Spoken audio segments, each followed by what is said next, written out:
ગુરુ માતા સુદીક્ષાજી, સાત સંગાતજી, પ્રેમથી બોલજો ધન્ય નિરાકારજી. ફરી મનુષ્ય થવું છે તો મા પાપોથી બચો.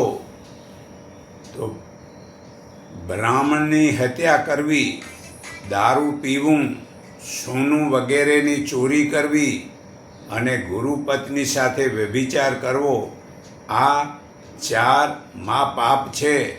આ ચારમાંથી કોઈ પણ મહાપાપ કરવાવાળાની સાથે કોઈ 3 વર્ષ સુધી સાથે રહે છે તેને પણ તે મહાપાપનું જ ફળ મળે છે, તે મહાપાપીને મળે છે. ખરેખર તેનો સંગ ન કરવો. તો એક ચારે વર્ણોના ગુરુ બ્રાહ્મણ છે. ક્ષત્રિય જ્ઞાનનો જેટલો પ્રકાશ બ્રાહ્મણોથી થાય છે, તેથી બ્રાહ્મણોની હત્યા કરવી એ મહાપાપ છે. બ્રાહ્મણ જ એ જ છે બ્રહ્મ જ્ઞાન જાણે છે તે. બીજું કે દારૂ પીવું અને માંસ, ઈંડા, ગાંજો, ભાંગ, તમાકુ, ચા વગેરે નશીલા પદાર્થોનું સેવન કરવું તે તો પાપ છે, પરંતુ દારૂ પીવું તે મહાપાપ છે. દારૂ બનાવવામાં ઘણા જીવોની હત્યા થાય છે. તો પ્રશ્ન, હાલમાં દવામાં દારૂ મેળવે છે તે પીવાથી શું મહાપાપ લાગશે? ઉત્તર, જેમાં દારૂ છે તે દવા લેવાથી મહાપાપ લાગશે જ. પ્રશ્ન, જો કુટુંબમાં એક વ્યક્તિ દારૂ પીનાર છે તો કુટુંબને મહાપાપ લાગશે? ઉત્તર, તે પાપ લાગતું નથી. કુટુંબની દ્રષ્ટિએ તે કુટુંબી છે, તે સ્ત્રી વગેરેને પાપ લાગતું નથી, કારણ કે તે દારૂ પીવાળાનો સંગ કરતી નથી. પરંતુ જાણી જોઈને જો રુચિપૂર્વક સંગ કરવાથી પાપ લાગે છે, પરંતુ તે જાણી જોઈને રહી નથી, પછી મતલબ કે એની આદતને લઈને એની ભૂલ થઈ છે, તો હવે કરે શું? ના છૂટકે સાથે રહેવું પડે છે. તો કુસંગનું પાપ લાગે જ નહીં. પ્રશ્ન, જે પહેલાં અજાણતામાં દારૂ પીધું છે પણ હવે જો શુદ્ધ કેમ થાય? ઉત્તર, તે સાચા હૃદયથી, ભાવનાથી પશ્ચાતાપ કરી દારૂ પીવાનું છોડી દે, તેના બધા જ પાપ નાશ થઈ જશે. જીવ સવય શુદ્ધ છે, ફરી ના પીઓ તો શુદ્ધ જ છે. ત્રીજું કે ચોરી કરવાથી પાપ લાગે છે, તેમાં સોનું ચોરીનું મહાપાપ છે. ત્રીજું, ચોથું ગુરુપત્ની ગમન પાપ છે. વીરેના એક ટીપામાં હજારો જીવ હોય છે. તે સ્ત્રી સંગથી જે જીવ ગર્ભાશયમાં રજની સાથે ચોંટે છે તે જીવ બચે છે, બાકીના જીવ મરી જાય છે. જેની હિંસાનું પાપ લાગે છે તે સંતાન માટે પાપ લાગતું નથી. ગીતા અધ્યાય 7 શ્લોક 11માં ધર્મ અનુકૂળ જે કામ તે પ્રભુ જ છે, અને ગીતા અધ્યાય 18:47માં પોતાના કર્મથી જ પાપી બનતો નથી. તો ગર્ભપાત મહાપાપથી બમણું પાપ છે. જે બ્રહ્મ હત્યાથી જે પાપ લાગે છે તેનાથી બમણું પાપ ગર્ભપાત કરવાથી લાગે છે. આથી ગર્ભપાત રૂપી પાપનું કોઈ પ્રાયશ્ચિત નથી. ભગવાનની કૃપાથી જીવને મનુષ્ય શરીર મળે છે, પણ નસબંધી, ઓપરેશન, ગર્ભપાત, લૂપ, ગર્ભનિરોધ દવાઓ વગેરે વડે તે જીવને મનુષ્ય શરીરમાં આવવા ન દેવો. તે પરવંશ જીવને જન્મ ન લેવા દેવો. જન્મતા પહેલાં જ તેનો નાશ કરવો તે મોટું પાપ છે. આવું પાપ જે સ્ત્રી પુરુષ કરે છે તેને બીજા જન્મમાં કોઈ સંતાન થશે નહીં. જે માલિક સારા નોકરને છોડી દે છે તેને સારો નોકર મળતો નથી, અને જે નોકર સારા માલિકને છોડી દે છે તેને પછી સારો માલિક મળતો નથી. જે સારા સંતાનો સંગ કરતો નથી, સારા સંતનો સંગ કરતો નથી, તેને પ્રભુનો લાભ મળતો નથી. જે માતા પિતા ખુશીથી બાળકોને મીઠાઈ આપે છે, પરંતુ તે બાળકો મીઠાઈ ખાતો નથી અને ગંદા નાલામાં ફેંકી દે છે, તો પછી માતા પિતા તેને મીઠાઈ દેતા નથી. તેવી જ રીતે ભગવાને આ શરીર મનુષ્યને આપે છે. તે શરીરમાં પાપ કર્મ કરે છે ને જે નથી ખાવાનું ખાય છે, અને જે ખોટું કરે છે ખાવા પીવાનું, તો પછી તેને ભગવાન ફરી મનુષ્ય શરીર દેતા નથી. ભગવાન શરીર ફરી તેને જ આપે છે જે સતોગુણી ખાય છે, અને જે પરોપકાર કરે છે તેને જ આપે છે. જે ગર્ભપાત કરે છે તેમને ફરી બીજા જન્મે સંતાન થતા નથી. સૃષ્ટિના આરંભમાં ભગવાન શ્રી કૃષ્ણની મૂળ શક્તિ પ્રકૃતિ રાધા એ પોતાના ગર્ભને જળમાં ફેંકી દીધો. આ જોઈને ભગવાને તેને શાપ દીધો, જા આજથી તને કોઈ સંતાન થશે નહીં. એટલું જ નહીં, તારા અંશથી જે સ્ત્રીઓ બનશે તેમને પણ કોઈ સંતાન થશે નહીં. તે પછી મૂળ પ્રકૃતિ દેવીની જીભમાંથી સરસ્વતી પ્રગટ થઈ. તે મૂળ પ્રકૃતિ બે રૂપે થઈ. અડધા ડાબા ભાગથી લક્ષ્મી ને અડધા જમણા ભાગથી શ્રી કૃષ્ણ થયા. ત્યારે તે લક્ષ્મી અને સરસ્વતીને કોઈ સંતાન જ થયા નહીં. તે પછી શ્રી કૃષ્ણના શરીરમાંથી અસંખ્ય ગોપ કન્યા પ્રગટ્યું. અસંખ્ય ગોપ પ્રગટ્યા, અને રાધાના શરીરથી અસંખ્ય ગોપ કન્યા પ્રગટ્યું. શ્રી કૃષ્ણના શરીરમાંથી અસંખ્ય ગોપ પ્રગટ્યા એટલે ગોવાળ પ્રગટ્યા, અને રાધાના શરીરમાંથી અસંખ્ય ગોપ કન્યાઓ પ્રગટ્યું. ભગવાનના શાપને કારણે આ ગોપ એટલે ગોવાળ અને ગોવાળની કન્યાઓને કોઈ સંતાન ન થયા. તો જે સ્ત્રી ગર્ભ પડાવે છે તેને સંતાનો થતા જ નથી બીજા જન્મે. તો પ્રશ્ન, જે સ્ત્રી ગર્ભ પડાવે છે તે સ્ત્રીને ફરીથી ગર્ભવતી થાય છે તેનું શું કારણ? ઉત્તર, આ જન્મનું તો પહેલાંથી જ પારબંધ મળેલ છે. તે પારબંધથી થાય છે, પરંતુ આગળના બીજા જન્મે તેને સંતાન નહીં થાય. આ જન્મનું પાપ બીજા જન્મે ભોગવવું જ પડશે. તો પ્રશ્ન, ગર્ભશાસ્ત્ર, ગર્ભપાત અને ભૂંડ હત્યા આ ત્રણમાં શું ફેર છે? તો ખરેખર ઉત્તર, ગર્ભ જીવનું શરીર બનવાની શરૂઆત પહેલાં જ રજવીર્ય વડે તેને ગર્ભપાત કહેવાય છે. અને જ્યારે ગર્ભપાત શરીર બનવાનું શરૂ થઈ જાય છે ત્યારે તેને પડાવી દેવું ગર્ભપાત કહેવાય છે. જ્યારે શરીર ગર્ભમાં રહેલા જીવને હાથ પગ માથું વગેરે અંગથી છોકરો કે છોકરી થવા લાગે છે ત્યારે તેને પડાવી દેવું એ ભ્રૂણ હત્યા કહેવાય છે. ભ્રૂણ હત્યા કહેવાય છે. તો પ્રશ્ન, ગર્ભમાં જીવને પ્રાણ હોતા નથી તો પછી ગર્ભપાત પાપ કેવી રીતે લાગે?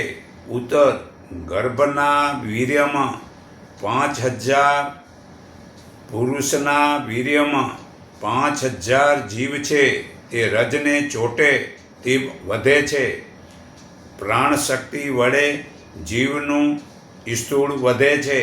પ્રાણશક્તિ વિના ગર્ભ વધે જ નહીં. ત્યારે લોકો કહે છે કે હવે ગર્ભમાં જીવ આવી ગયો. તો પ્રશ્ન, કોઈને ગર્ભ આપમેળે પડી જાય તો શું?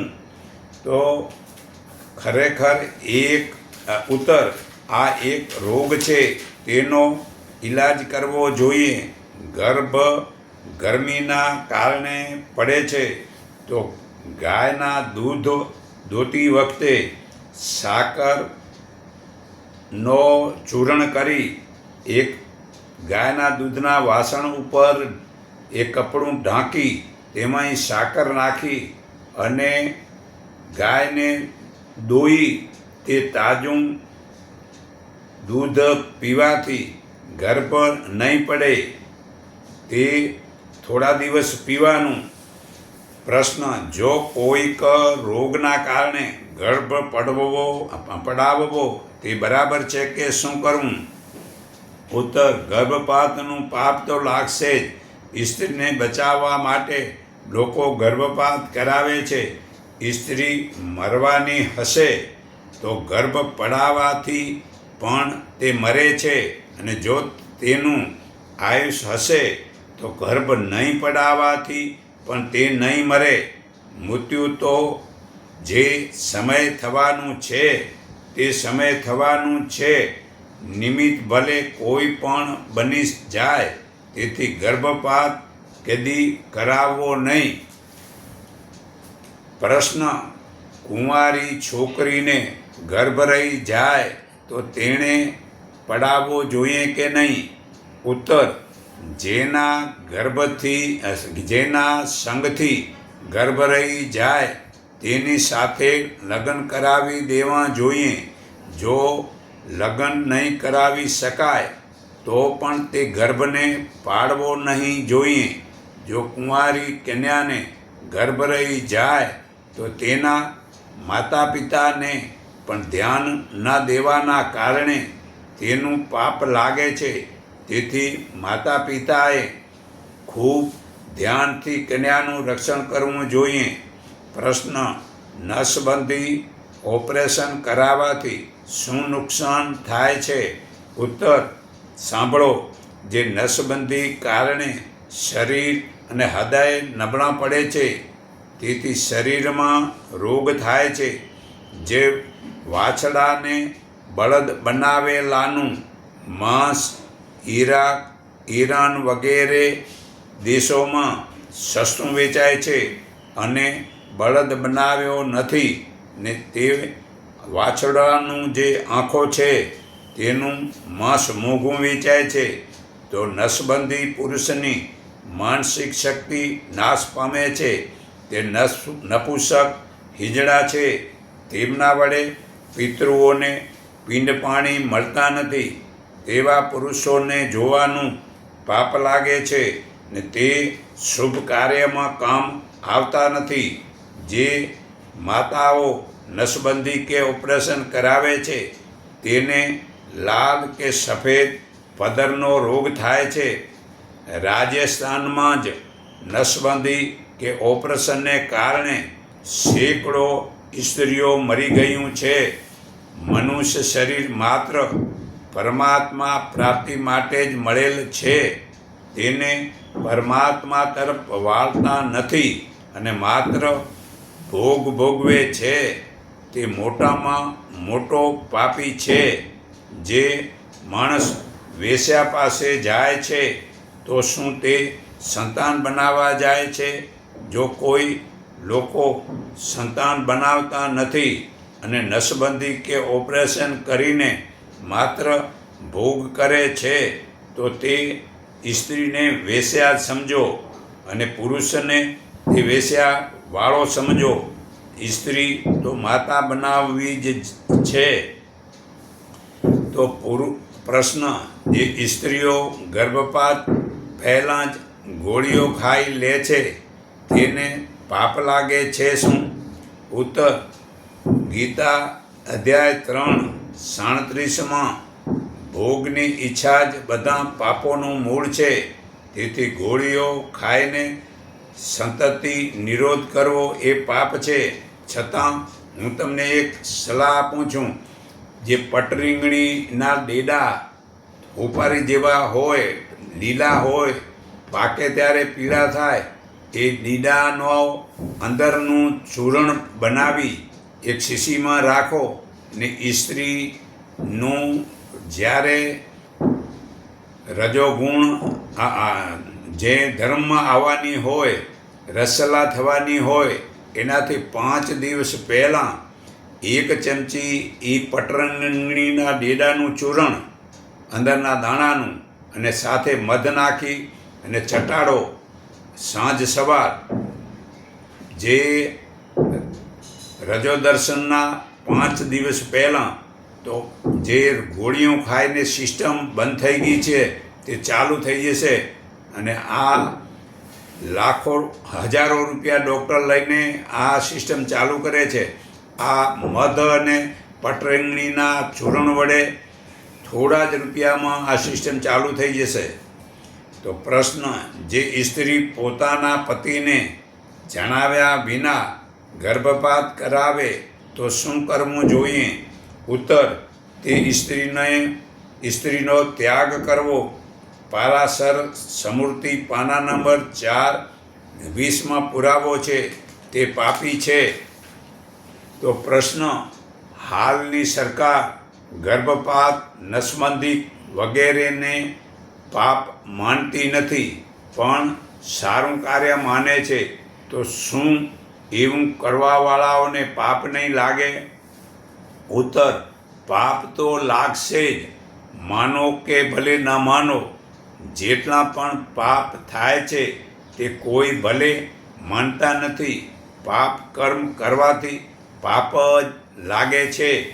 પ્રશ્ન, સરકારનો આદેશ હોવાથી જો ડૉક્ટરો ગર્ભપાત, નસબંધી કે ઓપરેશન કરે છે તો શું તેમને મહાપાપ લાગશે? ઉત્તર, તેમને ચોક્કસ મહાપાપ લાગશે. લોભ પાપનો બાપ છે. તે પાપથી કમાયેલા પૈસાનું ભોજન ખાવાથી પાપ લાગે છે.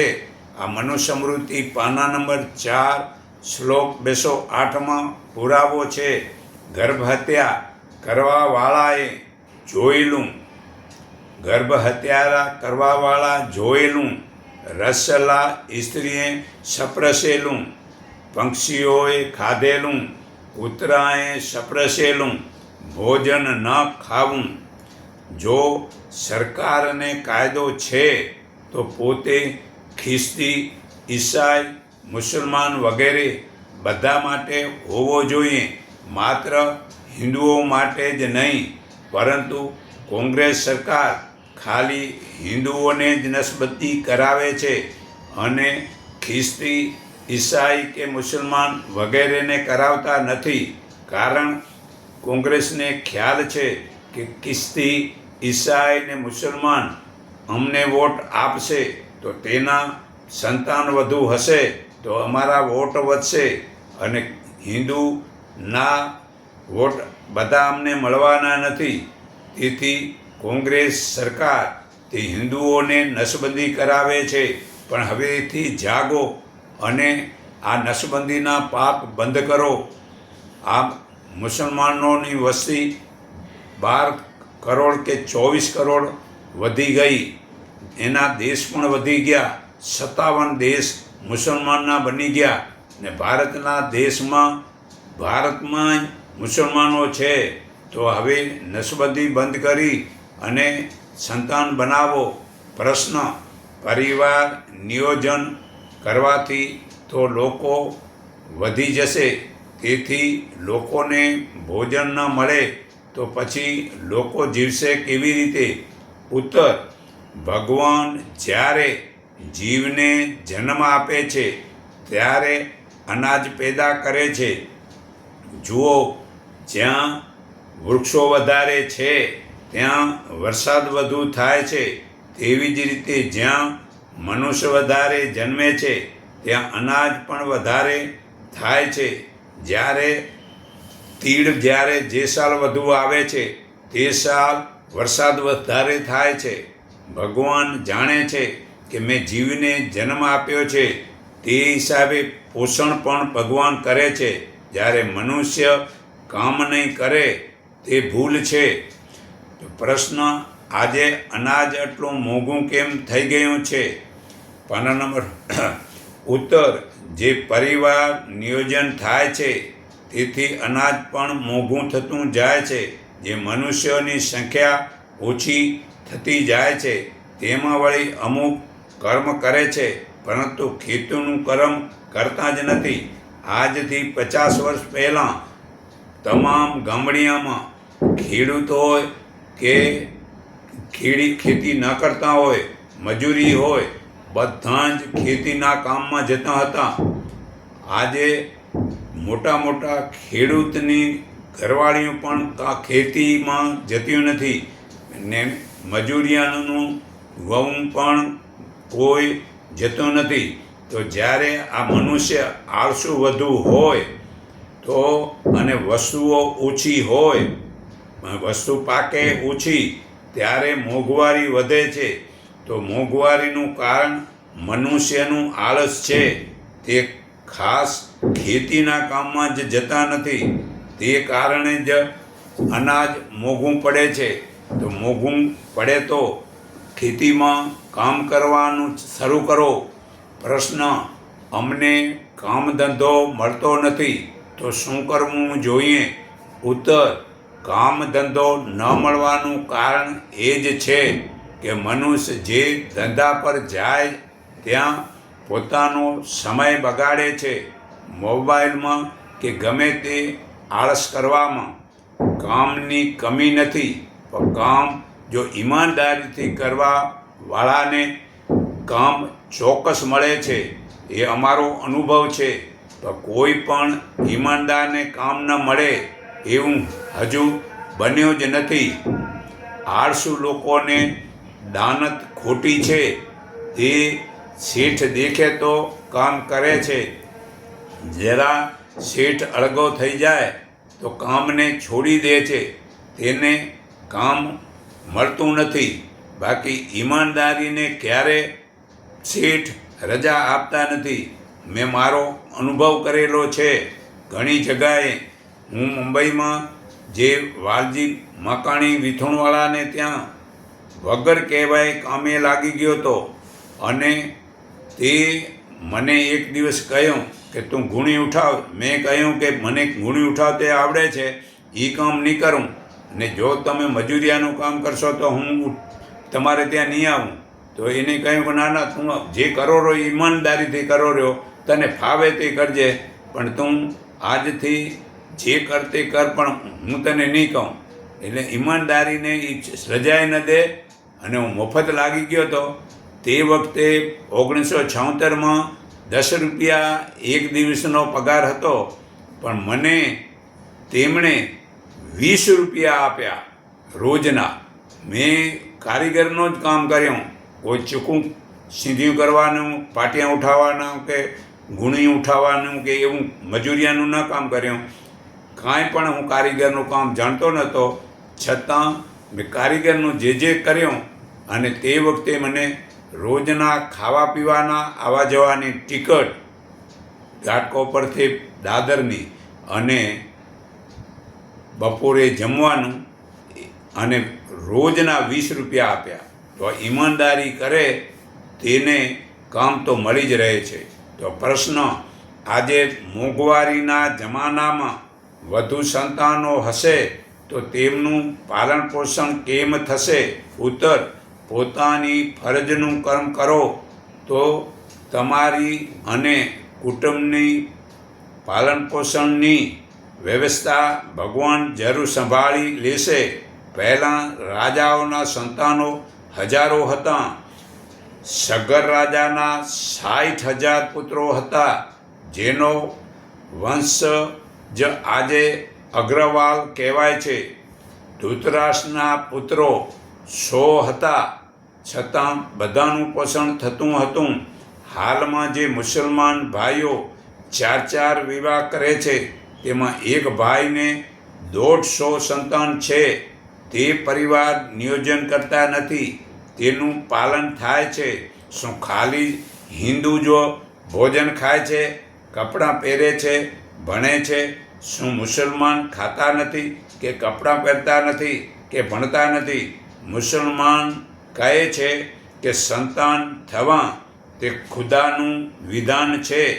તેનો નિયમ તોડવાનો મનુષ્યનો અધિકાર નથી. જે નિયમ તોડે છે તે ભૂલ કરે છે.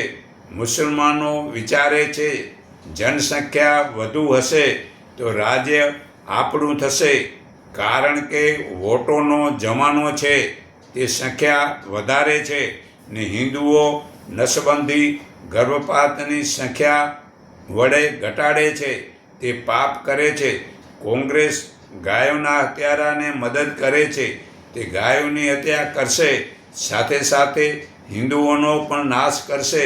તેથી હિન્દુઓ પોતાની સંખ્યા ઓછી ન કરો અને ગાયના હત્યારાની સંખ્યા વધારીને પાપી બનવું નથી, કારણ કે તે જે સરકાર કાયદો બધાના માટે હરખો નથી કરતી. કોંગ્રેસ ખાલી હિન્દુઓ માટે કરે છે. તો હિન્દુઓ પણ જાગો, બધાને કાયદો એક લગાવો અથવા નસબંધી ન કરો. પ્રશ્ન: સંતાન ઓછા હશે તો સુખી રહેવાય, તેથી પરિવાર નિયોજ કરવું ભૂલ નથી. ઉત્તર: જેના સંતાન નથી તે પણ દુઃખી છે. દુઃખનું કારણ ભોગ છે, સંતાન નથી. ખરેખર સંતાન પૂર્ણ હશે તો પણ તે ખરેખર દુઃખી નહીં થાય. તો ખરેખર આપણે જો કુટુંબ નિયોજન નહીં કરાવીએ અને જે સંતાન વધુ પેદા કરશું તો તેના પાલન પોષણમાં ચોક્કસ ભગવાન મદદ કરશે. તો ખરેખર હવે ખેતી તો કરશે. ઉત્તર: અમારા આશય એ નથી કે તમે વધુ સંતાન પેદા કરો, પણ અમારો આશય એ છે કે તમે કૃત્રિમ ઉપાયોથી સંતતિ નિરોધ કરીને થોડા સુખને માટે તમારા શરીર, બળ, ઉત્સાહ વગેરેનો નાશ કરો નહીં. ખેતી તો કરીશું, હળ તો ચલાવીશું, પણ બીજ વાવશું નહીં. ને આ કોઈ બુદ્ધિમાન છે? હંત મિથુન પ્રજા. સંતાન પેદા ન થાય તો સ્ત્રીઓનો સંગ કરવો નકામો છે. તેથી અમારો આશય એ જ છે કે તમે ઇન્દ્રિયોના ગુલામ ન બનો, તેના પરવશ ન રહો, બલકે સ્વતંત્ર રહો. પ્રશ્ન: વધુ સંતાન ઈચ્છતા નથી અને સંયમ થઈ શકતો નથી, આવી દશામાં શું કરવું? ઉત્તર: એવી વાત નથી. અગર તમે સંયમ કરવા ચાહો તો સંયમ અવશ્ય થઈ શકે છે. મેં ઘણા સમય પહેલાં બ્રહ્મચારી જીવન હૈ નામનું એક પુસ્તક વાંચ્યું હતું. તેના લેખક શિવાનંદ નામના એક વ્યક્તિ હતા. તેમણે તે પુસ્તકમાં લખ્યું હતું કે હું પરણેલો છું, પરંતુ બંને મેં અને મારી સ્ત્રી એ બંને સલાહ કરીને બ્રહ્મચાર્યનું પાલન કર્યું, જેથી મને બહુ જ લાભ થયો. તે લાભ બધાને થઈ જાય તે માટે મેં આ પુસ્તકમાં લખ્યું છે. એક માતાજીએ અમને સંભળાવ્યું કે અમારી પાડોશમાં એક જૈન કુટુંબ હતું. રોજ રાત્રે તેમના બોલવાનો અવાજ આવતો હતો. એક દિવસ મેં તેમને પૂછ્યું, તમે લોકો રોજ રાત્રે વાતો કરો છો, શું તમે સૂતા નથી? તેમણે પોતાની વાત જણાવી કે લગ્ન પહેલાં જ અમારા બંનેમાંથી એક કૃષ્ણ પક્ષમાં અને એક શુક્લ પક્ષમાં બ્રહ્મચાર્યનું પાલન કરવાના સોગંદ લઈ લીધા છે. હવે ત્રીજો પક્ષ ક્યાંથી લાવીએ, જેથી એક ઓરડામાં રહેવા છતાં પણ અમે એકબીજા સાથે ધર્મની ચર્ચા કરીએ છીએ. તાત્પર્ય એ છે કે તમે ઘરમાં રહીને સંયમ કરી શકો છો. તમે સંયમ નહીં કરશો તો કોણ કરશે? હિંમત રાખવાથી અશક્ય પણ શક્ય બની જાય છે. તેથી ઉત્સાહ રાખો, ભગવાન પર ભરોસો રાખો અને તેમને પ્રાર્થના કરો કે હે નાથ, અમે સંયમ રાખવાનો નિયમ લઈએ છીએ, આપ શક્તિ આપો. આ રીતે તમે જેટલા તત્પર રહેશો, ભગવાન પર ભરોસો રાખશો, તેટલા જ તમને અલૌકિક ચમત્કાર જોવા મળશે. કરીને જોઈ લો. અનુભવ કર્યા વિના કાંઈ પણ બીજાના કહેવામાં રહેવું નથી. પહેલાંના જમાનામાં નસબંધી ઓપરેશન વગેરે થતા ન હતા. તે જમાનામાં લોકો સંયમ રાખતા હતા, તો હાલમાં પણ સંયમ રાખવો જોઈએ. હાલમાં જે સંયમ વગેરે ગુણોને, દેવી સંપત્તિને પોતાનામાં ખરેખર રાખે છે અને લાવવામાં કઠણ અનુભવે છે, કારણ કે પહેલાં સંયમ વગેરે ગુણોનો અસુરી સંપત્તિનો સ્વભાવ બનાવી લીધો છે. વિચાર કરો કે સત્ય બોલનારી વ્યક્તિ છે, તેને કહેવામાં આવે છે, અમે તમને 1000 રૂપિયા આપીએ, તમે જૂઠું બોલો તો તે જૂઠું નહીં બોલશે. પરંતુ જેઓ સાચા જૂઠાનો ખ્યાલ નથી રાખતા, તેમને કહેવામાં આવે કે અમે તમને 5 રૂપિયા આપીશું, તમે સાચી વાત બોલજો, તો તેઓ બોલી દેશે. જેઓ માંસ નથી ખાતા, તેને કહેવામાં આવે કે અમે તમને 1000 રૂપિયા આપશું, તમે માંસ ખાઓ, તો તે મરી જશે પણ માંસ નહીં ખાય. પરંતુ જે માંસ ખાય છે તેમને કહેવામાં આવે કે માછલી ખાશો નહીં, બીજી જગ્યાએ નહીં ખાતા, માત્ર અમારે ત્યાં જ શાકાહારી ભોજન કરો. તો અમે તેમને રોજ 1 રૂપિયો આપીશું, તો તે મહિના સુધી તો તમારે ત્યાં ભોજન કરી લેશે.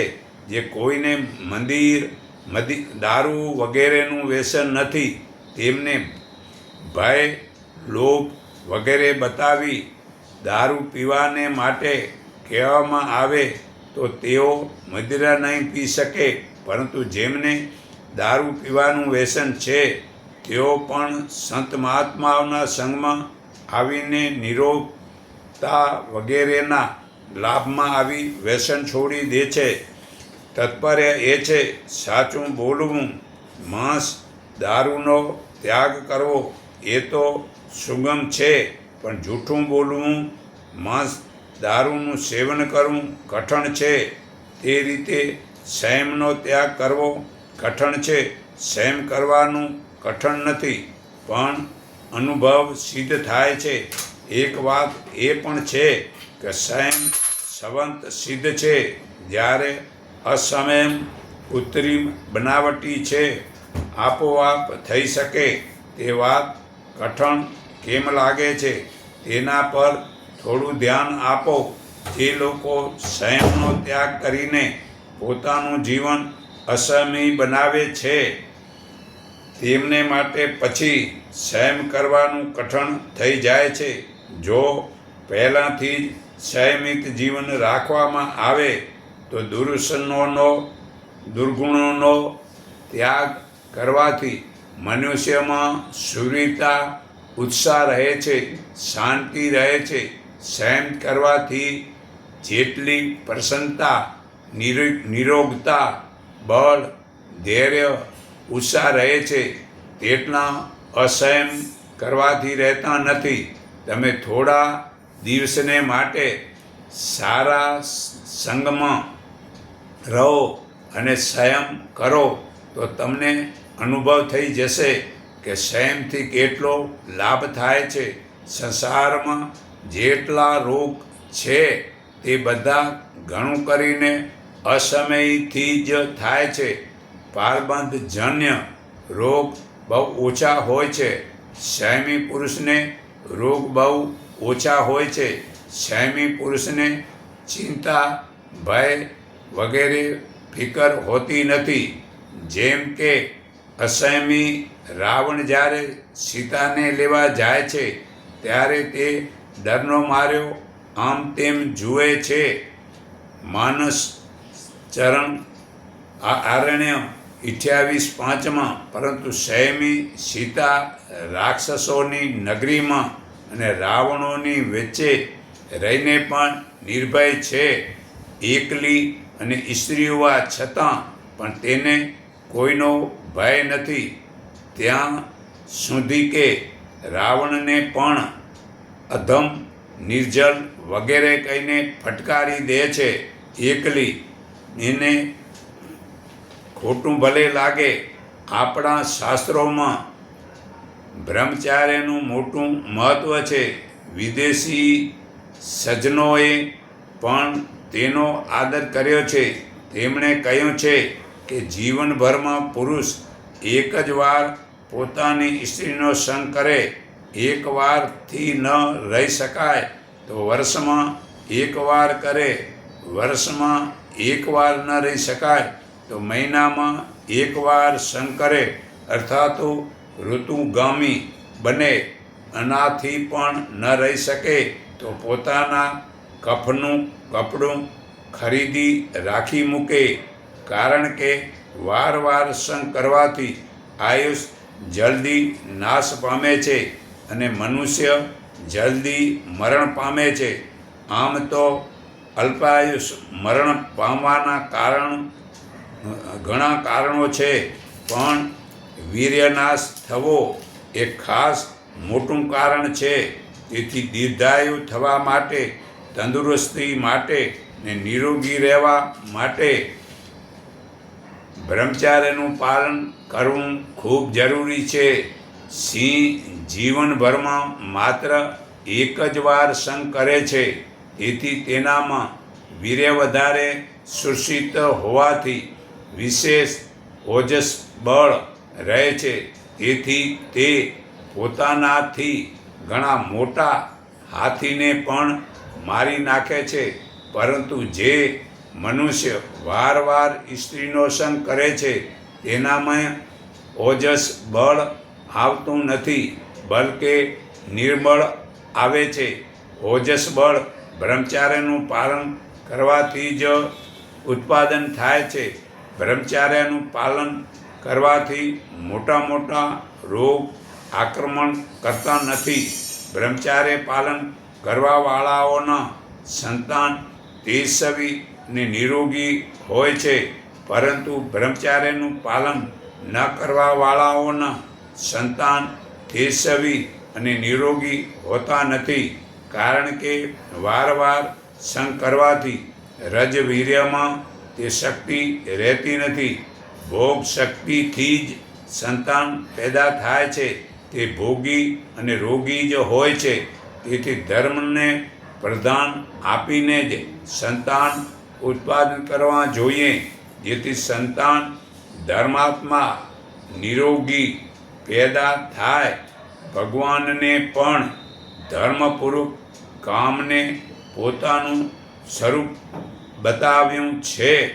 ગીતાધ્યાય શ્લોક 7:11 જે માત્ર શાસ્ત્ર મર્યાદા અનુસાર સંતાન ઉત્પાદન માટે ઋતુકાળમાં પોતાની સ્ત્રીનો સંગ કરે છે તેને ગૃહસ્થાશ્રમમાં રહેતો હોવા છતાં પણ બ્રહ્મચારી કહેવાય છે. પરંતુ જે ફક્ત ભોગ ઈચ્છા, સુખ ઈચ્છાથી પોતાની સ્ત્રીનો સંગ કરે છે તે પાપી કહેવાય છે. ગીતા ગીતામાં વિષયોના ચિંતનમાંથી પતન થાય છે બતાવેલું છે. ગીતા અધ્યાય 2 શ્લોક 62-63 અને કામને તમામ પાપોનું મૂળ તથા નરકનો દરવાજો જણાવેલ છે. ગીતા અધ્યાય 3 શ્લોક 36, 16, 21 તાત્પર્ય એ છે ભોગ ઈચ્છાથી જ પોતાની સ્ત્રીનો સંગ કરવો નરકનો દરવાજો છે, પોતાનું અનર્થન કારણ છે. મક્કમ વિચાર થવાથી બ્રહ્મચાર્યનું પાલન કરવું કઠણ નથી. બ્રહ્મચાર્યનું પાલન મનુષ્ય માટે ખાસ બાબત છે. જો મનુષ્ય સંયમ નહીં કરે તો તે પશુઓથી પણ હલકી કોટીનો છે. પશુઓમાં ગધેડો કૂતરો નિયમ મનાય છે, ગધેડો કૂતરો નીચ મનાય છે, પરંતુ વર્ષમાં એક જ માસ તેમની ઋતુ હોય છે. જેમ કે શ્રાવણ માસમાં ગધેડાની, કાર્તક માસમાં કૂતરાની અને માસમાં બિલાડાની રક્ષા કરવામાં આવે છે. તો તેને બ્રહ્મચાર્યનું પાલન કરાવી શકાય તો તેમને સંયમ થઈ જાય. પરંતુ મનુષ્યને માટે 12 માસ ખુલ્લા છે, તેથી બીજા કોઈ તેની રક્ષા કરી શકે નહીં. તે જાતે જ ઈચ્છે તો પોતાની રક્ષા કરી શકે છે. તેથી શાસ્ત્રમાં મનુષ્યને બ્રહ્મચાર્ય પાલનની આજ્ઞા આપવામાં આવી છે. બ્રહ્મચાર્યનું પાલન કરવાથી બ્રહ્મવિદ્યાની પ્રાપ્તિ થઈ જાય છે ને મહાન આનંદની પ્રાપ્તિ થાય છે. સંયમ મનુષ્ય જે પરમાત્મામાં લીન થાય છે. તો પ્રશ્ન, પુરુષ તો સંયમ રાખે પણ સ્ત્રી સંયમ ન રાખે તો શું કરવું જોઈએ? ઉત્તર, એ વાત નથી કે સ્ત્રી સંયમ નથી રાખતી. ખરેખર તો પુરુષ જ સ્ત્રીને બગાડે છે. સ્ત્રીઓમાં કામ વેગને રોકવાની જેટલી શક્તિ હોય છે તેટલી પુરુષોમાં હોતી નથી. જો પહેલેથી જ સંયમ રાખવામાં આવે તો સંયમ સરળતાથી થાય છે. ભોગવૃદ્ધિ વધુ હોવાથી સંયમ રાખવો મુશ્કેલ થઈ પડે છે. તેથી જ્યારે કામનો વેગ ન હોય ત્યારે સ્ત્રી પુરુષે બંને શાંતચિત્ત થઈ વિચાર કરવો જોઈએ કે અમારે વધુ સંતાન જોઈતા નથી, તો અમારે સંયમ રાખવો જોઈએ, જેથી અમારું શરીર સ્વસ્થ પણ ઠીક રહેશે. એવો વિચાર કરીને બંને રાત્રે અલગ અલગ રહેવું જોઈએ. મનુષ્ય સંયમ તો સદા રાખી શકે છે, પણ ભોગ સદા કરી શકતો નથી. આ સવે સિદ્ધ વાત છે. તેથી સંયમના વિષયમાં હિંમત નહીં હારવી જોઈએ અને ગર્ભપાત, નસબંધી જેવા પાપોથી બચવું જોઈએ.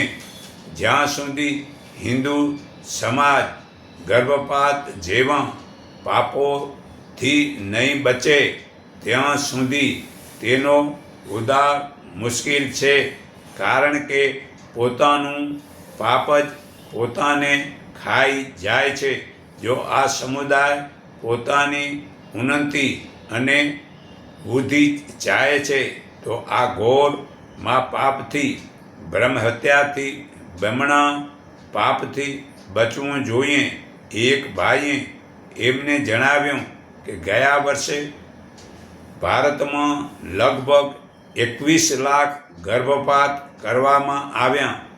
આવી પરલોકને નાશ કરવાવાળી માન હત્યાથી સમાજની કેવી ગતિ થશે તે તો ભગવાન જ જાણે. ધર્મપરાયણ ભારતમાં કેટલું ધર્મ વિરુદ્ધ કામ થઈ રહ્યું છે. જેનો કોઈ શુમાર નથી, એનું ઘણું ભયંકર પરિણામ આવશે. તેથી સમયસર ચેતી જવું જોઈએ. અમારો ઉદ્દેશ કોઈની નિંદા કરવી, કોઈની નીચો પાડવો છે જ નહીં. અમારું એ કહેવું છે કે મનુષ્ય શરીરમાં આવીને ઓછામાં ઓછું ગર્ભપાત જેવા મહાપાપોથી તો બચવું જોઈએ. આ રીતે જે મનુષ્ય શરીરને આટલું દુર્લભ જણાવવામાં આવ્યું છે, તે મનુષ્ય શરીરમાં જીવને ન આવવા દેવો, જીવને એવું દુર્લભ શરીર નહીં મળવા દેવું. કેટલું મહાન પાપ છે! આવા પાપથી બચો. ખરેખર નસબંધી, ઓપરેશન વગેરે ન કરો અને પાપથી બચો. ખરેખર મહાપાપીઓને ફેરી સંસાર. મહાપાપીઓ અનેક વર્ષો પર્યંત ઘોર નરકમાં પડ્યા બાદ પાપ ક્ષય થતાં છતાં પાપને લીધે બાકી રહેલા આ સંસારને પૂર્ણ પામે છે. તો બ્રહ્મહત્યારો ક્યાં જન્મે છે?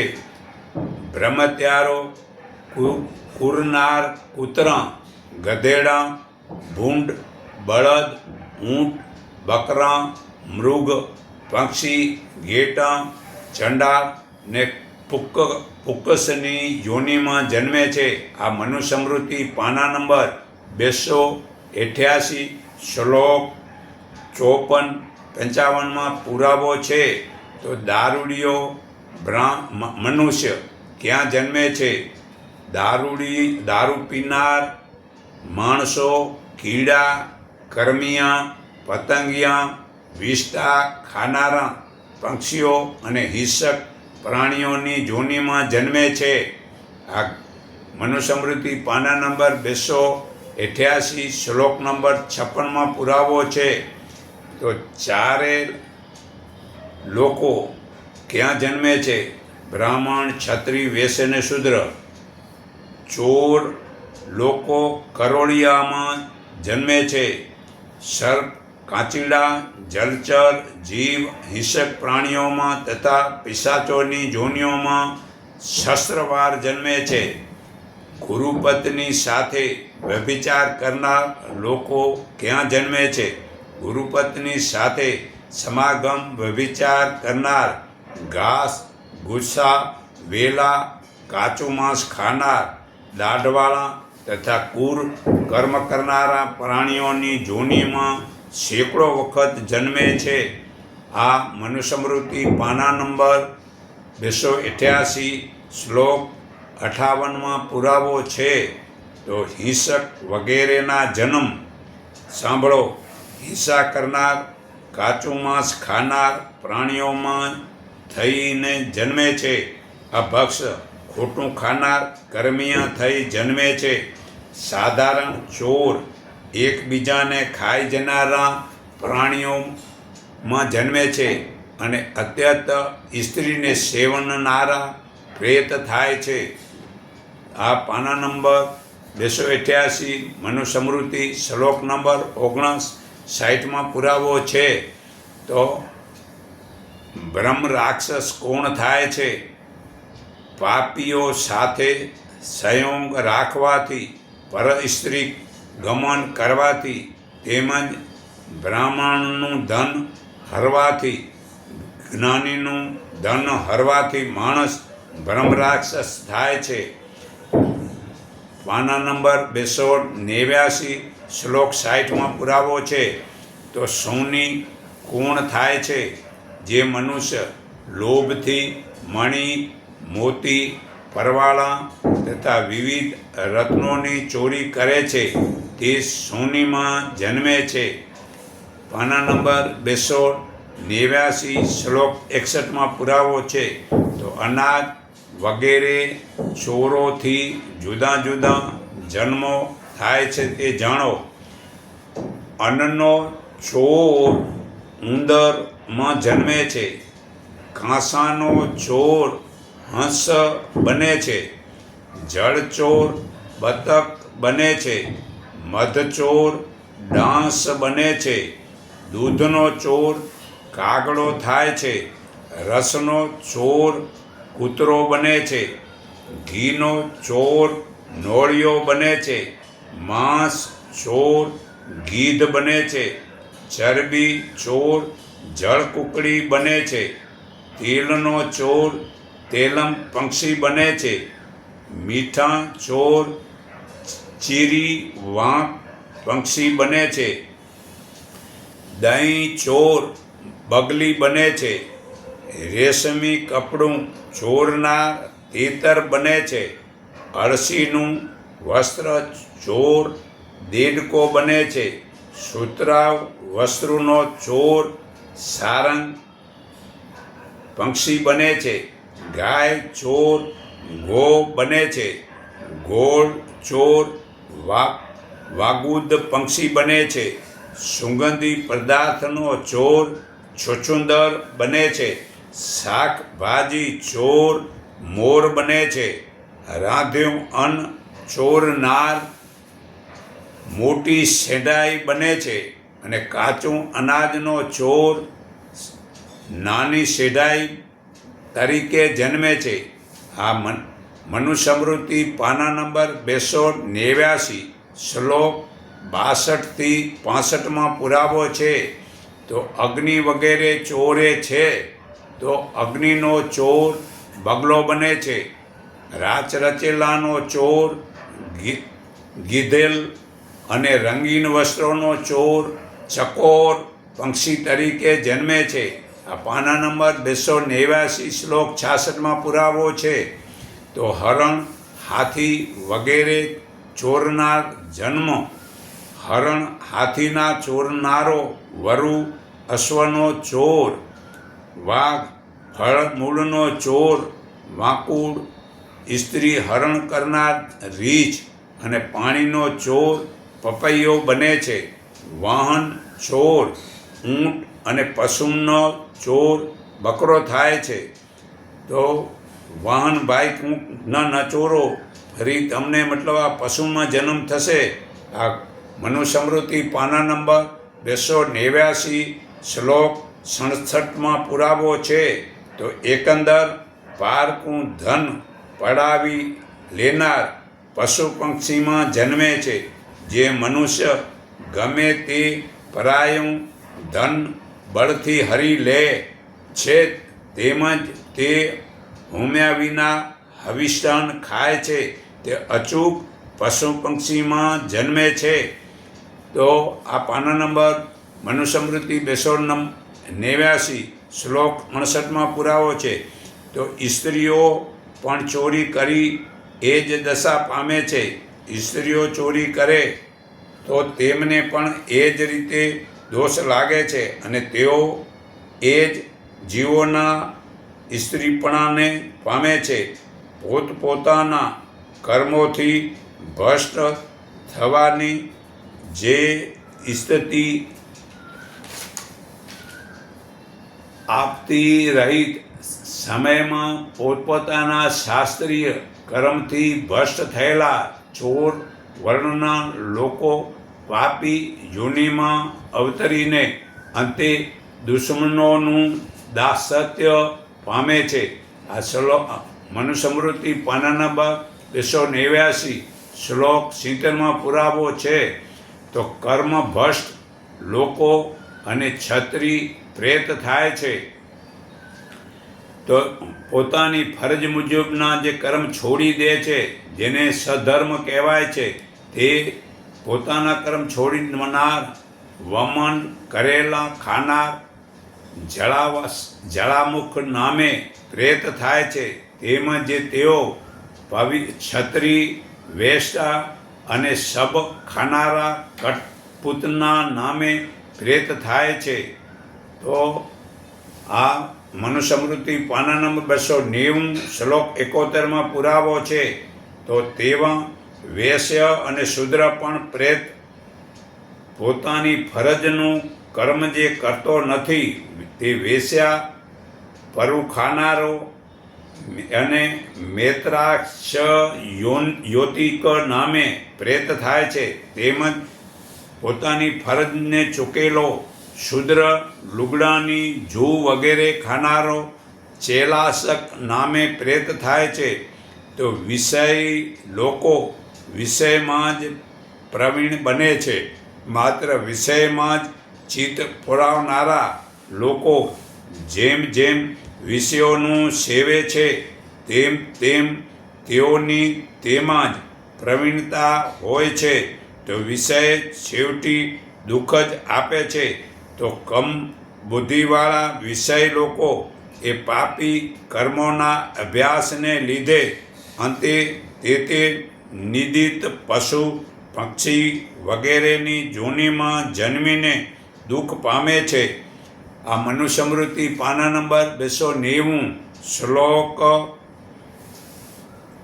73-74 પુરાવો છે.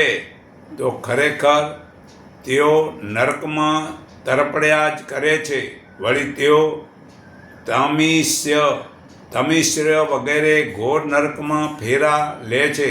તેમજ અસત્ય, પત્રવન વગેરે બંધનો અને છેદન વગેરે યાતનાઓ પામે છે. તેઓ જુદી જુદી પીડાઓ પામે છે. તેમને કાગડાઓ ને ઘૂડો ખાય છે. તેમને ધગધગતી રેતીના તાપ સેવા પડે છે તથા તેઓ કુંભીપાક વગેરે દારૂણ નરકમાં પડે છે. તો મનુસ્મૃતિ પાના નંબર 290 શ્લોક 75-76 પુરાવો છે.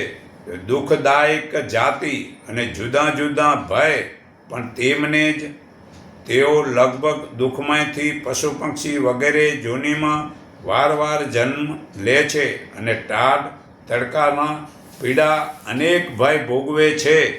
આ મનુસ્મૃતિ પાના નંબર 290 શ્લોક 77 પુરાવો છે. તો દારૂણ ગર્ભવાસ તથા બંધન આદિ પણ તેમને વારવારે ગર્ભવાસ લેવો પડે છે. દારૂણ જન્મ લેવો પડે છે. કષ્ટદાયક બંધનો થાય છે. તેમજ પારકાની ચાકરી કરવી પડે છે. મનુસ્મૃતિ પાના નંબર 290 શ્લોક 78 પુરાવો છે. તો વાલાના વિયોગ વગેરે પણ તેમને જ ભાઈઓ અને સગાવાલાના વિયોગ, દુર્જનો સાથે સહવાસ, ધન કમાવામાં પ્રયત્ન ને ધનનો નાશ પામે છે. તેમજ મુશ્કેલીઓથી મિત્રો મેળવે છે. ખરેખર ઘડપણ, રોગ, કલેશ તથા મૃત્યુ પણ તેઓ જ વગર ઉપાયનું વૃદ્ધત્વ, વ્યાધિઓની પીડા અને કલેશો અને દુર્જન મરણ પામ્યા કરે છે. મનુસ્મૃતિ પાના નંબર 290 શ્લોક 79-80 પુરાવો છે. તો જેવો ભાવ તેવું ફળ. માણસ જેવા ભાવથી જે કર્મ કરે છે તેવું શરીર પામીને તે કર્મનું ફળ ભોગવે છે. તો મોક્ષકારક બ્રાહ્મણ કર્મ, આ કર્મની ફળ પ્રાપ્તિ તમને કહી. હવે જે કર્મો બ્રાહ્મણોનું સે કરનાર એટલે કે મોક્ષ કરનારા છે તે સુણો. તો વેદનો અભ્યાસ, તપ, દાન, ઇન્દ્રિય સંયમ, અહિંસા અને ગુરુ સેવા એ બ્રાહ્મણોના પરમ કલ્યાણકારી એટલે કે મોક્ષકારી કર્મ છે. અતિ સે કરનાર કર્મ કયું? આ લોકમનના સર્વે શુભ કર્મોમાં કયું કર્મ પુરુષને માટે અતિ શ્રેષ્ઠ કર્મ કયું છે? સર્વ કર્મ કરતાં આત્મા જ્ઞાન શ્રેષ્ઠ છે. આ સર્વમાં આત્મા જ્ઞાનને શ્રેષ્ઠ કયું છે? કેમ કે તે સર્વ વિધાઓમાં ઉત્તમ છે અને તેથી મોક્ષ પ્રાપ્તિ થાય છે. તો 6 પ્રકારના કર્મમાં વૈદિક કર્મ વધારે છે. તો ઉપર 83 જ્યારે શ્લોકમાં કહેલું વેદ અભ્યાસ વગેરે આ સૌ 6 કર્મો આત્માજ્ઞાન રૂપ વૈદિક કર્મને આ લોક તેમજ પરલોકમાં હંમેશા વધુ કલ્યાણકારી જાણવું. વૈદિક કર્મો યોગમાં જ સવયનો સમાવેશ. વૈદિક કર્મ યોગ પરમાત્માની ઉપાસના ના તે ક્રિયાવિધિમાં આ સર્વે કર્મો કર્મશ સંપૂર્ણ સમાઈ જાય છે. વૈદિક કર્મના 2 પ્રકાર. સ્વર્ગ આદિની સુખની પ્રાપ્તિ કરનાર પ્રવૃત્ત કર્મ. એમ વૈદિક કર્મ 2 પ્રકારના છે, પ્રવૃત્ત કર્મ તથા નિવૃત્ત કર્મ. આ લોક તથા પરલોકના ફળની કામના માટેનું કાર્ય પ્રવૃત્ત કહેવાય છે, પણ જ્ઞાનપૂર્વકનું નિષ્કામ કરવાને તે નિવૃત્ત કહેવાય છે. ઉપર જણાવેલી આ સ્પષ્ટતા નિત્ય ફળની કામનાથી નહીં હણાયેલું એટલે કે નિષ્કામ ભાવે કરેલું કર્મ નિવૃત્ત કહેવાય છે, પણ ફળની કામનાથી કરેલી કર્મ પ્રવૃત્તિ કહેવાય છે.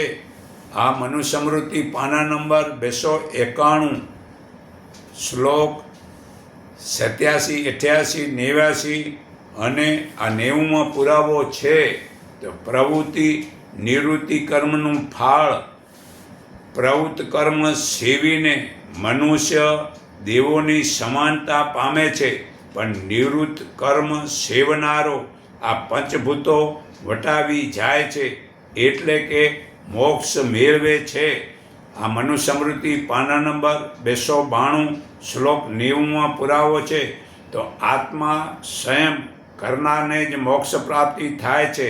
દરેક પ્રાણી વિશે જે પોતાના આત્માને જુએ છે તેમજ જે પોતાના આત્મામાં પ્રાણી માત્રને જુએ છે, એમ સમદ્રષ્ટિથી પોતાના જોનારો તે આત્મા યજ્ઞ કરનાર પુરુષ સવરાજ મોક્ષ મેળવે છે.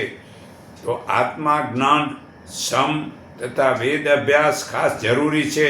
શાસ્ત્રમાં કરેલા પણ કર્મો છોડી ઉત્તમ લોકો આત્માજ્ઞાન, ઇન્દ્રિયો જય અને વેદ અભ્યાસ વિશે પ્રયત્નશીલ રહેવું જોઈએ. તો હું સર્વના હૃદયમાં રહેલા પરમપિતા પરમાત્માને હું મારા હૃદય ભાવથી નમન કરું છું. એકને ઓળખો, એકને માનો, એક સંઠીન બનો. એટલું કહી હું મારી વાણી વિરામું છું.